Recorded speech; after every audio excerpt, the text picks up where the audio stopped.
Hello everyone, video start करने से पहले छोटा सा इंस्ट्रक्शन। एसएससी जेईई के लिए बेस्ट बुक्स और टेस्ट सीरीज का लिंक मैंने डिस्क्रिप्शन में डाला हुआ है, उसे देखना ना भूलें। Now let's start the video. तो अब हम पढ़ने वाले हैं इलेक्ट्रोस्टैटिक वोल्टमीटर के बारे में, राइट। तो देखिए, ये एग्जाम्स में पूछा गया है, ठीक है। तो इससे बेसिक न्यूमेरिकल क्वेश्चंस फ्रेम किए जा सकते हैं, थोड़े से ऑब्जेक्टिव पॉइंट ऑफ क्वेश्चंस भी आते हैं, पर इससे न्यूमेरिकल भी देखा गया है, तो ये थोड़ा सा इंपॉर्टेंट टॉपिक हो सकता है, राइट। तो देखते हैं इलेक्ट्रोस्टैटिक वोल्टमीटर करता क्या है। देखो, इसमें इलेक्ट्रोस्टैटिक प्रिंसिपल यूज किया जाता है वोल्टेज को मेजर करने के लिए, राइट। तो मैं यहां पे क्या लिखने वाला हूं, electrostatic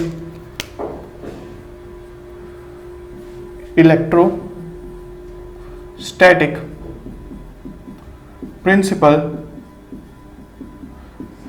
is used to measure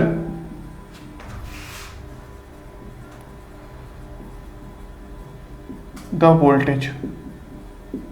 ठीक है, इलेक्ट्रोस्टैटिक प्रिंसिपल को यूज करके हम वोल्टेज को मेजर करते हैं, और ये जो इलेक्ट्रोस्टैटिक इंस्ट्रूमेंट जो होते हैं ना, वो सिर्फ वोल्टमीटर के लिए ही यूज किया जाता है, ठीक है। इसलिए मैंने इसको नाम दिया electrostatic voltmeter, right. Electrostatic principle क्या होता है वो अभी हम देखेंगे।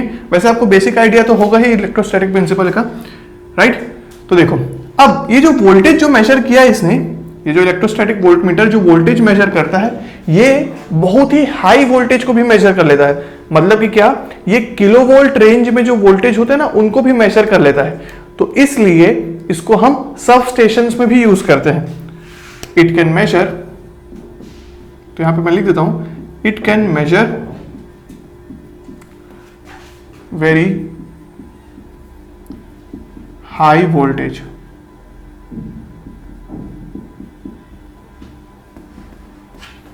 very high voltage in kilovolt range लिख देता हूं।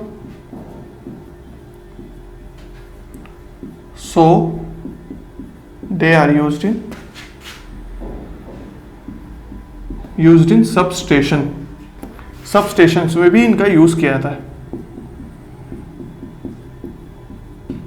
राइट। तो देखते हैं अब इलेक्ट्रोस्टैटिक प्रिंसिपल कैसे यूज हो रहा है यहाँ पे। तो यहाँ पे मैं डायग्राम बनाता हूँ पहले। तो ये एक प्लेट लूंगा, ठीक है, ये एक प्लेट लिया मैं, दूसरा प्लेट लिया, ठीक है, और यहां से मैं एक बैटरी को कनेक्ट कर देता हूं जो कि सप्लाई का काम करेगा। तो ये आपका वोल्टेज हो गया, ये दो प्लेट्स हो गए।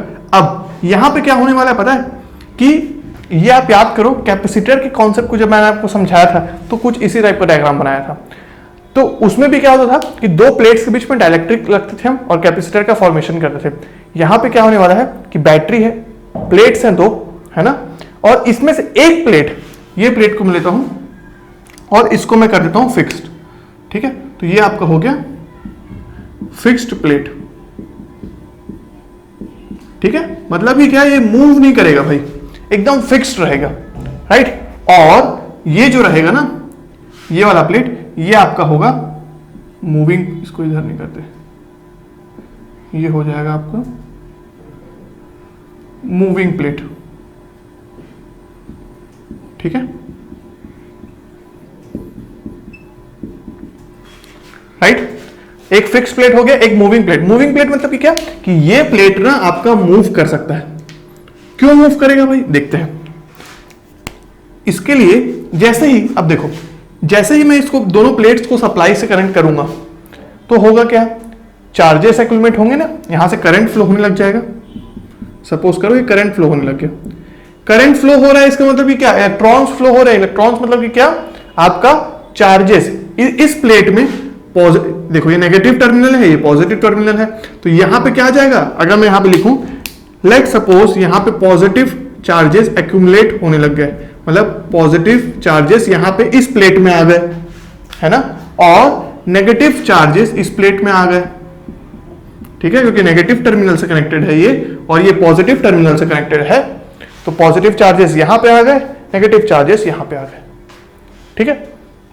अब देखो, राइट, अब यहां पे दो चार्जेस, अगर चार्जेस यहां पे एक्यूमुलेट हो जा रहे हैं, पॉजिटिव चार्जेस और नेगेटिव चार्जेस, तो इन दोनों चार्जेस के बीच में क्या होगा, हाँ, फोर्स होगा, इलेक्ट्रोस्टैटिक फोर्स होगा, चार्जेस के बीच हमेशा इलेक्ट्रोस्टैटिक फोर्स होता है कि नहीं, और क्या होगा, और एक इलेक्ट्रिक फील्ड भी डेवलप होगी, ठीक है। तो ये इलेक्ट्रिक फील्ड भी डेवलप होगा दोनों चार्जेस के बीच, पॉजिटिव और नेगेटिव चार्जेस के बीच, और चार्जेस के बीच इलेक्ट्रोस्टैटिक फोर्स भी रहेगा। और जब एक प्लेट को मैंने फिक्स्ड रखा है, एक प्लेट को मैंने फिक्स्ड रखा है और इसको मैंने मूव करने के लिए अलाउ कर दिया कि ये मूव, अगर मान लो कि यहां दोनों में नेगेटिव होता, ये दोनों में पॉजिटिव होता, तो ये क्या करता, ये रिपल करता है ना, ये दूर जाता। अगर यहाँ पे पॉजिटिव है, यहाँ पे नेगेटिव है, तो ये अट्रैक्ट होगा, यहाँ पे नेगेटिव है, यहाँ पे पॉजिटिव है, तो भी अट्रैक्ट होगा, राइट। अब डिपेंडिंग अपॉन यहाँ पे कितना वोल्टेज दे रहे हैं हम, उसका स्ट्रेंथ डिसाइड करेगा। जितना ज्यादा स्ट्रेंथ दोगे उतना ज्यादा चार्जेस यहाँ पे आएंगे और उतना ज्यादा इलेक्ट्रोस्टैटिक फोर्स आएगा दोनों चार्जेस के बीच, और उतना जल्दी से मूव कर पाएगा। तो हम क्या करते हैं, यहाँ पे एक स्प्रिंग प्रोवाइड कर देते हैं, इस फिक्स प्लेस से एक स्प्रिंग प्रोवाइड कर देते हैं। तो स्प्रिंग क्या करता है, ये स्प्रिंग जो है ये आपका स्प्रिंग कंट्रोल के लिए यूज किया जाता है, ठीक है। मतलब कि क्या, ये आपका कंट्रोलिंग टॉर्क प्रोवाइड करने के लिए हम स्प्रिंग कनेक्ट कर दिए हैं, किससे, मूविंग प्लेट से। और यहां पे एक पॉइंटर भी कनेक्ट कर रहा हूं मैं, जो आपका रीडिंग देगा,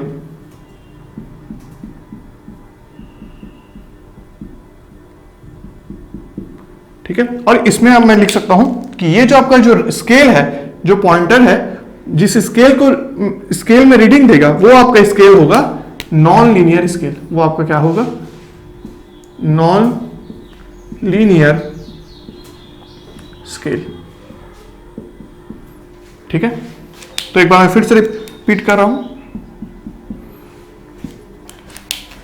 क्या कि दो प्लेट्स हैं, एक प्लेट को मैंने फिक्स्ड रखा है, हिलने उसको मैं एक ही जगह में फिक्स्ड रखा हूं, दूसरे प्लेट को मैं मूव करने के लिए अलाउ कर दिया हूं, ठीक है।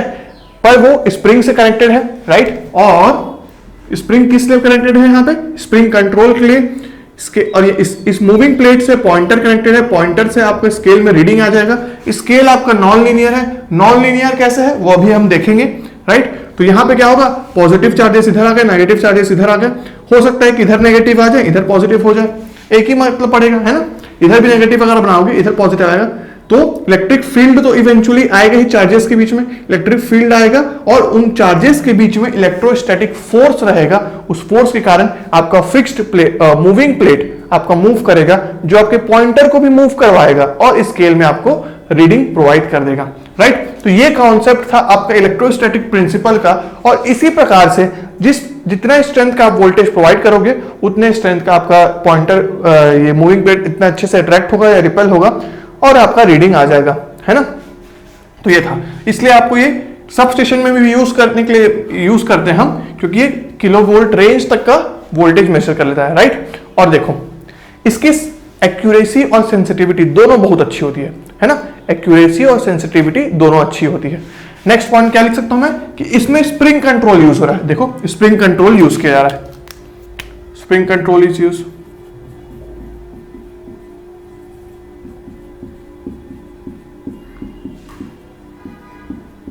राइट। अब देखो मूविंग आयरन के बारे में, जब मूविंग आयरन इंस्ट्रूमेंट जब हम पढ़े थे, तो हुआ क्या था, मूविंग आयरन इंस्ट्रूमेंट में आपका फिक्स्ड कॉइल था, मूविंग कॉइल था, और आपका जो भी डेवलप हो रहा था वो क्या था, मैग्नेटिक फील्ड था। यहां पे क्या है, इलेक्ट्रिक फील्ड है। मूविंग आयरन में मैग्नेटिक फील्ड, इलेक्ट्रोस्टैटिक वोल्टमीटर में इलेक्ट्रिक फील्ड। जहां जहां मैग्नेटिक फील्ड होता है वहां वहां क्या आता है, इंडक्टर। याद रहे, इंडक्टर जहां जहां होगा वहां पे मैग्नेटिक फील्ड होगा। मैग्नेटिक फील्ड किसके कारण होता है, करंट के कारण सेटअप होता है ना। और वैसे ही जब जब आपके इलेक्ट्रिक फील्ड होंगे वहां वहां आपका कैपेसिटर आएगा, है ना। और इलेक्ट्रिक फील्ड को कौन जनरेट करेगा, वोल्टेज, है ना। तो ऐसे ही अगर मैं आपको याद दिलाऊं कि इन केस ऑफ मूविंग आयरन के केस में आपका डिफ्लेक्टिंग टॉर्क का फॉर्मूला क्या था, याद करो। मेरे लिखने से पहले आप याद करके, अगर आप रिवाइज कर रहे होंगे तो आपको याद होगा फॉर्मूला।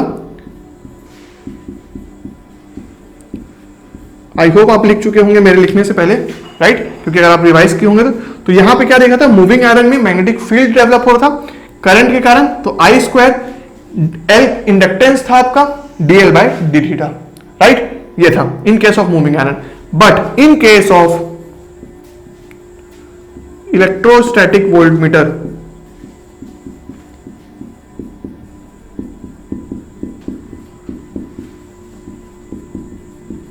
इलेक्ट्रोस्टैटिक वोल्टमीटर में क्या होगा, डिफ्लेक्टिंग टॉर्क जो होगा वो क्या होगा, half v square DC by D theta. ठीक है, तो यहां पे क्या होगा, इलेक्ट्रिक फील्ड के कारण हो रहा है इसलिए वोल्टेज आ गया। और ये कैपेसिटर टाइप का दिख रहा है आपको कंस्ट्रक्शन, कैपेसिटर का पूरा कॉन्फ़िगरेशन याद होगा, तो यहां पे कैपेसिटर आ गया। तो आपको याद रहे जहां पे भी करंट है वहां पे मैग्नेटिक फील्ड है, मैग्नेटिक फील्ड है मतलब क्या, वहां पे इंडक्टेंस का कॉन्सेप्ट आ रहा है। जहां पे भी वोल्टेज है, वोल्टेज के कारण इलेक्ट्रिक फील्ड का कॉन्सेप्ट आ रहा है, इलेक्ट्रिक फील्ड है मतलब क्या, कैपेसिटर होगा ही। और खास करके जब यहाँ पे प्लेट्स होंगे तो देखो प्लेट्स हैं, राइट, तो ये प्लेट्स के बीच में इलेक्ट्रिक फील्ड, तो कैपेसिटर का कॉन्सेप्ट यहाँ पे आ गया, राइट। तो ये आपका फॉर्मूला हो गया इलेक्ट्रोस्टैटिक वोल्टमीटर का, डिफ्लेक्टिंग टॉर्क का, राइट। तो मैंने आपको रिलेट करके दिखा दिया ये मूविंग आयरन के केस में और इलेक्ट्रोस्टैटिक वोल्टमीटर के केस में। आपको मैं कंस्ट्रक्शन के पॉइंट ऑफ व्यू से वर्किंग भी समझा दिया इनका कि कैसे वर्किंग हो रहा है, कैसे रीडिंग मेजर हो रहा है, राइट। अब आप देखो कि स्केल नॉन लीनियर क्यों हो रहा है, इसका स्केल नॉन लीनियर क्यों है, देखते हैं। आपको पता है कि कंट्रोलिंग टॉर्क क्या होगा in case of spring control. Spring control के केस में कंट्रोलिंग टॉर्क क्या होता है, यहां पर लिखते हैं TC is equal to K theta, होता है कि नहीं, होता है। और स्टेडी स्टेट में क्या होगा, at steady state TC is equal to TD होगा, मैग्नीट्यूड दोनों का सेम है ना। तो क्या हो जाएगा आपके पास, K थीटा, KC थीटा करते हैं इसको, is equal to half I square V square DC D theta. तो अगर मैं सबको कांस्टेंट ले लूं, देखो ये कांस्टेंट है, ये कांस्टेंट है, ये कांस्टेंट है, तो यहां पे मुझे क्या दिख रहा है, यहां से मुझे दिख रहा है कि theta is directly proportional to V square. ठीक है, theta is directly proportional to V square. इसका मतलब कि क्या, स्केल या डिफ्लेक्शन जो है किससे है, वोल्टेज के स्क्वायर से डिपेंडेंट है। मतलब कि क्या है, scale is non linear, scale is non linear. और अगर मुझे यहाँ पे डायग्राम बनाना हो, इसका ग्राफ बनाना हो, ठीक है, तो अगर मैं इसका ग्राफ बनाना चाहूं यहाँ पे, तो ये देखो यहाँ पे बना देता हूं। तो अगर ये आपका हो गया आपका थीटा, ठीक है, यहाँ पे ये आपका वोल्टेज हो गया और ये आपका डिफ्लेक्शन को लेता हूं, ठीक है। तो वोल्टेज के स्क्वायर से प्रोपोर्शनल है ये, राइट। तो ये आपका हो गया theta is directly proportional to V square, right. तो इसी कारण से scale is non linear, right. तो यहां पे हमने ये भी देख लिया कि यहां पे स्केल आपका नॉन लीनियर होता है। अब आप एक याद करो कॉन्सेप्ट, जब मैंने आपको डेरिवेशन करके दिखाया था डिफ्लेक्टिंग टॉर्क का इन केस ऑफ मूविंग आयरन, तो मूविंग आयरन का भी आपका स्केल क्या आया था, नॉन लीनियर आया था, I square. Theta is directly proportional to I square हुआ था, यहाँ पे theta is directly proportional to V square हुआ है। पर मैंने आपको एक कंडीशन भी लिखवाया था कि क्या कंडीशन में आपका स्केल लीनियर हो सकता है। आपको याद है कि नहीं मूविंग आयरन का, अगर आप नोट्स मेंटेन करते चल रहे हो तो आप पेज पर लगा देखो कि condition for linearity in case of moving iron क्या था। तो अब मैं यहां देखता हूं condition for linearity,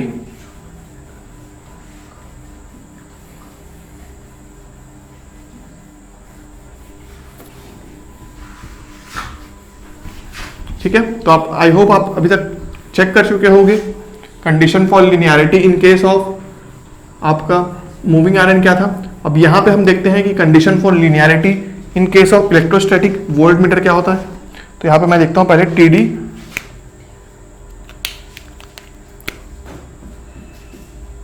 is equal to half V square DC by D theta, ठीक है। और क्या पॉइंट देखे हमने, theta is directly proportional to V square, है ना, ये एक पॉइंट, ये एक पॉइंट। अब मैं लिखता हूं यहाँ पे condition for linearity,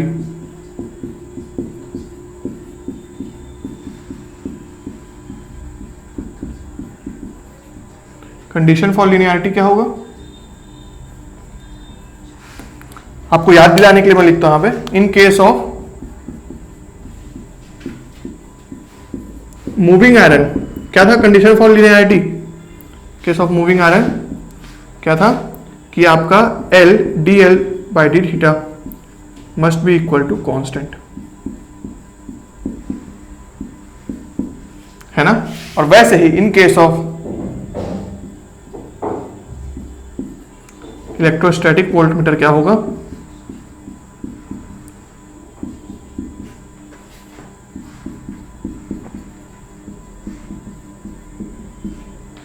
C dc by d theta must be equal to constant, right. तो मैं आपको रिलेट करते हुए चल रहा हूं कॉन्सेप्ट को, राइट। तो ये हो गया आपका मूविंग आयरन के केस में कांस्टेंट लीनियरिटी के लिए, मतलब कि स्केल को लीनियर बनाने के लिए आपको क्या करना था, ये करना था कि L dl by d theta को कांस्टेंट करना था। अब अगर आपको इलेक्ट्रोस्टैटिक वोल्टमीटर के स्केल को लीनियर बनाना है तो आपको C dc by d theta को कांस्टेंट करना पड़ेगा। तो ये अभी तक हमने कॉन्सेप्ट देखा इलेक्ट्रोस्टैटिक वोल्टमीटर का। एक और चीज देखो, क्योंकि ये वोल्टमीटर है ना, वोल्टमीटर है, इलेक्ट्रोस्टैटिक वोल्टमीटर वोल्टेज को मेजर कर रहा है इलेक्ट्रोस्टैटिक प्रिंसिपल को यूज करके। और कौन सा वोल्टमीटर हम पढ़ चुके हैं, हम पीएमएमसी वोल्टमीटर को पढ़ चुके हैं, है ना। परमानेंट मैग्नेट मूविंग कॉइल को एज अ वोल्टमीटर पढ़े कि नहीं पढ़े। तो उसमें हमने क्या देखा था कि extension of the range of voltmeter, permanent magnet moving coil को जब हम वोल्टमीटर की तरह यूज करते हैं तो उसके रेंज को बढ़ाने के लिए हम क्या किए थे, याद करो, इन केस ऑफ पीएमएमसी यहां पर लिखते हैं, ठीक है। इन case of PMMC permanent magnet moving coil के केस में हम क्या कहते हैं, फॉर एक्सटेंशन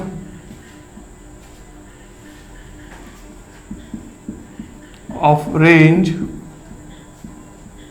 हमने किया था क्या कि एक ये रेसिस्टर था और सीरीज में एक और रेसिस्टर कनेक्ट कर देते। तो ये आपका मीटर रेसिस्टेंस था, ये आपका सीरीज रेसिस्टेंस था, ये आपका पहले का मीटर वोल्टेज था, और ये आपका क्या हो गया था, एक्सटेंडेड रेंज ऑफ वोल्टमीटर था, है ना। और ये आपको करंट ले है ना, ऐसे ही कुछ किया था ना कि अगर हम सीरीज में एक रेसिस्टर कनेक्ट कर देते थे, और देखो मल्टीप्लिकेशन फैक्टर आपको याद होगा कि V by VM, है ना, मीटर वोल्टेज और ये क्या है, एक्सटेंडेड वोल्टेज रीडिंग, है ना, कि आपको कितना बढ़ाना है वोल्टेज को मेजर करने के लिए, उसको डिवाइड करके मीटर वोल्टेज से, तो आपको मल्टीप्लिकेशन फैक्टर पता चल जाता था, है ना। ये क्या था, मल्टीप्लिकेशन फैक्टर। ये सब याद होना चाहिए आपको, मल्टीप्लिकेशन फैक्टर, राइट। वैसे ही सीरीज रेसिस्टेंस की वैल्यू क्या थी, सीरीज रेसिस्टेंस की वैल्यू थी RSC is equal to RM M-1, ये था, है कि नहीं, ये इन केस ऑफ पीएमएमसी। देखो आपको रिवीजन करवा दिया मैं, है ना। इन केस ऑफ पीएमएमसी ये था। अब अगर मेरे को इन केस ऑफ वोल्टमीटर चाहिए, मतलब इलेक्ट्रोस्टैटिक वोल्टमीटर में चाहिए, तो यहां पे क्या करने वाला हूं मैं, यहां पे क्योंकि हमारे पास कैपेसिटर है तो यहां पे हम क्या करेंगे, सीरीज में कैपेसिटर कनेक्ट करेंगे, है ना। तो जैसे यहां पे हम सीरीज में रेसिस्टर कनेक्ट किए थे, वैसे ही यहां पे सीरीज में कैपेसिटर कनेक्ट करेंगे। तो यहां पे लिखता हूं मैं इन केस ऑफ इलेक्ट्रोस्टैटिक वोल्टमीटर,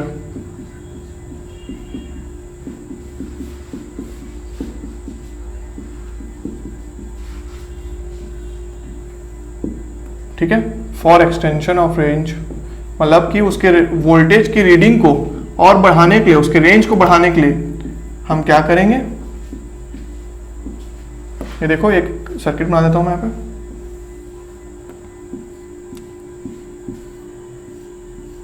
दो कैपेसिटर को कनेक्ट कर दिया मैं।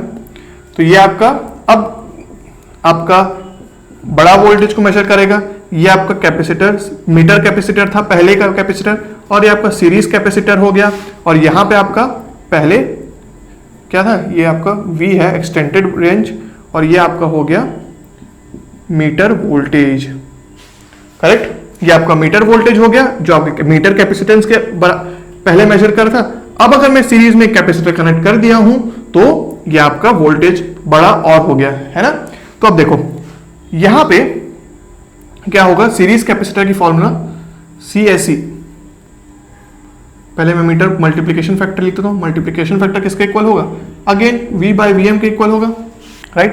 तो ये आपका फिर से क्या हो गया, मल्टीप्लिकेशन फैक्टर हो गया, मल्टीप्लिकेशन फैक्टर हो गया।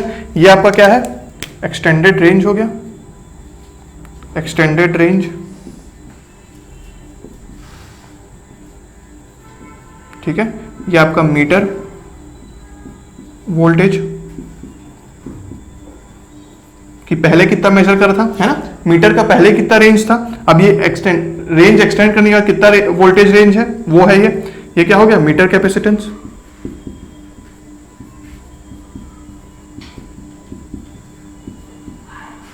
ये कितना हो गया, सीरीज कैपेसिटेंस, जो हम कनेक्ट किए हैं ताकि हमारा रेंज बढ़ जाए, जस्ट लाइक कि हम सीरीज में रेसिस्टर कनेक्ट किए थे वैसे ही, राइट। अब देखो यहां पे रेसिस्टर की वैल्यू, सीरीज रेसिस्टर की वैल्यू मीटर रेसिस्टेंस से ज्यादा होती थी, है कि नहीं। देखो RM M क्या है, 1 से बड़ा होता था M, तो मल्टीप्लीकेशन फैक्टर क्योंकि V बड़ा है VM से, है ना, तो मल्टीप्लीकेशन के बाद हमारा जो आपका सीरीज रेसिस्टर आता था उसकी वैल्यू आपके मीटर रेसिस्टर से ज्यादा होती थी, है कि नहीं। पर यहां पे हम सीरीज में कनेक्ट तो कर रहे हैं कैपेसिटर को, पर यहां पे कैपेसिटर की वैल्यू, सीरीज कैपेसिटर की वैल्यू मीटर कैपेसिटर से कम होगी अगर आपको वोल्टमीटर का रेंज बढ़ाना है तो, है ना। मैं फिर से रिपीट कर रहा हूं कि पीएमएमसी में सीरीज रेसिस्टर की वैल्यू ज्यादा होती थी मीटर रेसिस्टर से, है ना, और वो सीरीज में कनेक्ट होता था। वैसे ही यहां पे सीरीज कैपेसिटर भी सीरीज में कनेक्टेड रहेगा, पर सीरीज कैपेसिटर की वैल्यू मीटर कैपेसिटेंस से कम आएगी। कैसे कम आएगी भाई, क्यों, क्योंकि CSC की वैल्यू क्या होती है, CM/M-1, ये होता है फॉर्मूला, है ना।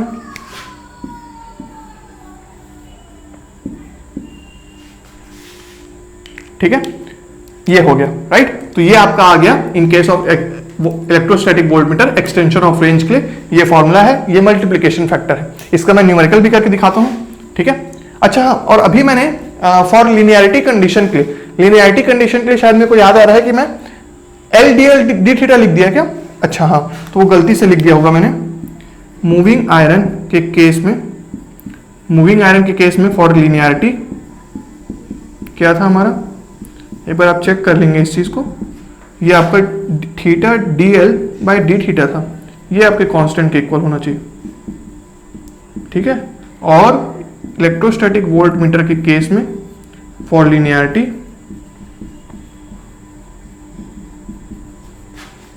θ/d कांस्टेंट के इक्वल होना चाहिए, ठीक है। ये इसको करेक्ट कर लेंगे ना, मैं भी शायद फ्लो में गलत बोल दिया, तो उसको आप चेक करके फिर से लिख लेंगे। θ/dl/d कांस्टेंट होगा मूविंग आयरन के केस में, इलेक्ट्रोस्टैटिक वोल्टमीटर के केस में, लिनियरिटी के लिए θ/dc/d कांस्टेंट होना चाहिए। तो आप नोट से आप जैसे कुछ भी ऐसे मैं मिस्टेक करता हूं तो आप नोट से एक बार वेरीफाई कर लेंगे, राइट, ठीक है। तो ये एक्सटेंशन ऑफ रेंज का था बात। अब मैं क्या करता हूं, इसी में एक क्वेश्चन आपको करके दिखा देता हूं कि जो आपको इलेक्ट्रोस्टैटिक वोल्टमीटर से पूछा जा सकता है। तो अब मैं क्या करता हूं, बोर्ड वाइप करता हूं और एक क्वेश्चन आपके लिए लिखता हूं। तो ये मैंने एक क्वेश्चन लिखा है, देखो उसी इलेक्ट्रोस्टैटिक वोल्टमीटर के ऊपर क्वेश्चन कैसे टाइप का आता है वो आपको आइडिया हो जाएगा। ये देखो, electrostatic voltmeter has a capacitance of 5 microfarad, ठीक है। तो यहाँ पे आपको दिख रहा है कि मीटर कैपेसिटेंस कितना है, 5 microfarad, right. Measures voltage up to 1 kilovolt, मतलब कि पहले जो आपका इलेक्ट्रोस्टैटिक वोल्टमीटर था वो 1 किलोवोल्ट तक मेजर कर लेता था वोल्टेज को, पर अब हमें बताना है कि सीरीज कैपेसिटेंस में कितना वैल्यू का कनेक्ट करूं मीटर से, ताकि हम मेजर कर पाए क्या आपका वोल्टेज 10 किलोवोल्ट तक। अगर मुझे इलेक्ट्रोस्टैटिक वोल्टमीटर को 10 किलोवोल्ट तक मेजर करना है तो मैं कितना वैल्यू का सीरीज कैपेसिटेंस कनेक्ट करूं, ये क्वेश्चन में पूछा जा रहा है। तो यहाँ पे हमको सबसे पहले मल्टीप्लिकेशन फैक्टर निकालना होगा। कैसे निकालेंगे मल्टीप्लिकेशन फैक्टर, V/Vm, है ना, is equal to 10/1 kilovolt, right. कितना हो गया मल्टीप्लिकेशन फैक्टर 10, मल्टीप्लिकेशन फैक्टर 10 आ गया। अब CSC कितना होगा भाई, ये हो गया CM/M-1 which is equal to 5/10-1, that is nothing but 5/9 which is nothing but 0.556 microfarad, है कि नहीं। तो आप यहाँ पे क्या देखने को मिल रहा है कि मीटर का कैपेसिटर 5 माइक्रोफेरेड है, पर सीरीज में अगर आप 0.5 माइक्रोफेरेड भी कनेक्ट करोगे तो आपका वोल्टेज का जो आप मेजर कर रहे थे पहले वो अब एक्सटेंड हो जाएगा उसका रेंज, है ना। तो यहां पे ये था कि पीएमएमसी में हम बड़ा रेसिस्टर कनेक्ट करते थे सीरीज में एक्सटेंशन करने के लिए रेंज को, पर यहां पे हम छोटा कैपेसिटर यूज करते हैं सीरीज में ताकि हम और बड़ा वोल्टेज मेजर कर पाए। तो ये था आपका कॉन्सेप्ट इलेक्ट्रोस्टैटिक वोल्टमीटर के बारे में। इसमें हमने क्या क्या सीखा कि इलेक्ट्रोस्टैटिक वोल्टमीटर आपका इलेक्ट्रोस्टैटिक प्रिंसिपल पे वर्क करता है और ये बहुत ही बड़े वोल्टेजेस को भी मेजर कर लेता है किलो वोल्ट के रेंज में, इसलिए इसको हम सब स्टेशन में यूज करते हैं, राइट। और इसकी सब स्टेशन में यूज कर लेते हैं। इसकी एक्यूरेसी काफी अच्छी होती है ना, एक्यूरेसी काफी अच्छी होती है। इसमें स्प्रिंग कंट्रोल यूज किया जाता है और ये आपका कैसे था, आपको डायग्राम याद है, एक फिक्स प्लेट था, एक मूविंग प्लेट था। मूविंग प्लेट के साथ पॉइंटर कनेक्ट था और फिर पॉइंटर हमें स्केल में रीडिंग दे रहा था और जो स्केल था वो क्या था, नॉन लीनियर स्केल था, ठीक है। नॉन लीनियर क्यों था, क्योंकि हमको डिफ्लेक्टिंग टॉर्क जो आ रहा था वो क्या था, half v square dc by D theta, है ना, half v square dc by D theta था। तो डिफ्लेक्टिंग टॉर्क आया आपका ये, और जब हम निकाले तो हमारे पास क्या आया, डिफ्लेक्शन जो था थीटा वो डायरेक्टली प्रोपोर्शनल था वी स्क्वायर के लिए, इसलिए हमारा स्केल नॉन लीनियर आ गया था। पर अगर हमको इस स्केल को लीनियर बनाना है तो क्या करना पड़ेगा कि theta dc by D theta, theta dc by D theta को कांस्टेंट करना पड़ेगा। इसको कांस्टेंट करेंगे तब हमारा स्केल लीनियर बन जाएगा, है ना। ये हो गया। लास्ट में हमने देखा कि रेंज को एक्सटेंड कैसे करेंगे, तो जस्ट लाइक पीएमएमसी की परमानेंट मैग्नेट मूविंग कॉइल में जैसे हम किए थे वैसे ही इसमें करेंगे। वहां पे रेसिस्टर कनेक्ट किया था सीरीज में, यहां पे कैपेसिटर कनेक्ट करेंगे सीरीज में, पर यहां पे कैपेसिटर मीटर कैपेसिटर से छोटा होगा, वहां पे रेसिस्टर मीटर रेसिस्टर से बड़ा होगा, राइट। तो ये सारा आपका कॉन्सेप्ट था इलेक्ट्रोस्टैटिक वोल्टमीटर का। अब हम चलते हैं नेक्स्ट टॉपिक की ओर। Thank you everyone for watching this video till the end. Please like this video and share it with your friends. And if you are new to this channel, subscribe to our YouTube channel and don't forget to hit the bell icon to get the latest updates. SSC JEE के लिए best books और test series का link मैंने description में दे दिया है, और अगर आप हमारा टेलीग्राम चैनल ज्वाइन करना चाहते हैं तो उसका लिंक भी मैंने डिस्क्रिप्शन में और फर्स्ट कमेंट में दे दिया है। तो मिलते हैं नेक्स्ट वीडियो में, तब तक के लिए हैव अ गुड डे, सी या।